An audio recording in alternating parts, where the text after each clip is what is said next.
ప్రపంచ యోగా దినోత్సవం సందర్భంగా విశాఖలో నిర్వహించిన యోగాంధ్ర కార్యక్రమం విజయవంతం కావడంతో సీఎం చంద్రబాబు హర్షం వ్యక్తం చేశారు. వైజాగ్ కలెక్టరేట్లో మంత్రులు, అధికారులతో ముఖ్యమంత్రి సమీక్షా సమావేశం నిర్వహించారు. ప్రజల సహకారంతోనే కార్యక్రమం గ్రాండ్ సక్సెస్ అయిందని సీఎం అన్నారు.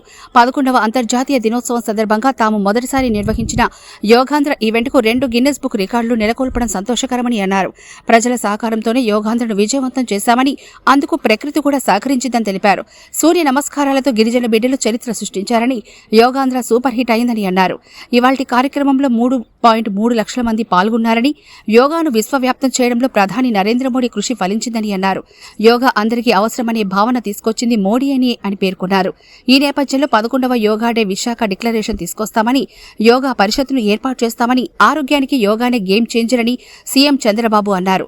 యోగాంధ్ర కార్యక్రమంపై వైసీపీ అధినేత జగన్ చేసిన విమర్శలపై సీఎం చంద్రబాబు తీవ్ర ఆగ్రహం వ్యక్తం చేశారు. యోగాంధ్ర కార్యక్రమం కోసం ప్రజల డబ్బు వృధా చేస్తున్నారంటూ జగన్ చేసిన ఆరోపణలను చంద్రబాబు తిప్పికొట్టారు. కొన్ని సందర్భాల్లో కొందరి గురించి మాట్లాడడం కూడా అనవసరం. ఋషికొండ ప్యాలెస్ నిర్మాణం కోసం వందల కోట్ల రూపాయలు ఖర్చు చేసిన వ్యక్తులు ఇప్పుడు ఇలాంటి విమర్శలు చేయడం హాస్యాస్పదంగా ఉంది అని చంద్రబాబు అన్నారు. రాష్ట్ర ప్రతిష్టతను దెబ్బతీసేలా, కలుషితం చేసేలా ఎవరు ప్రయత్నించినా ఉపేక్షించేది లేదని ఆయన హెచ్చరించారు. ఇలాంటి భూతాన్ని ప్రజలను తప్పుదోవ పట్టించే వారిని ఉద్దేశించి ఎలా నియంత్రించాలో ప్రజలకు వివరించి వారిని చైతన్యపరుస్తామని చంద్రబాబు తెలిపారు. విశాఖకు తనకు ప్రత్యేక అనుబంధం ఉందని, మంచి పని చేస్తే ఇక్కడి ప్రజలు ఎప్పటికీ గుర్తుపెట్టుకుంటారని వ్యాఖ్యానించారు. యోగా డే వేడుకలకు ఒక పిలుపునిస్తే లక్షల్లో జనం తరలివచ్చారని అన్నారు. విశాఖ ప్రజలది పాజిటివ్ థింకింగ్ అని, సమైక్యతాభావం ఎక్కువని కితాబిచ్చారు.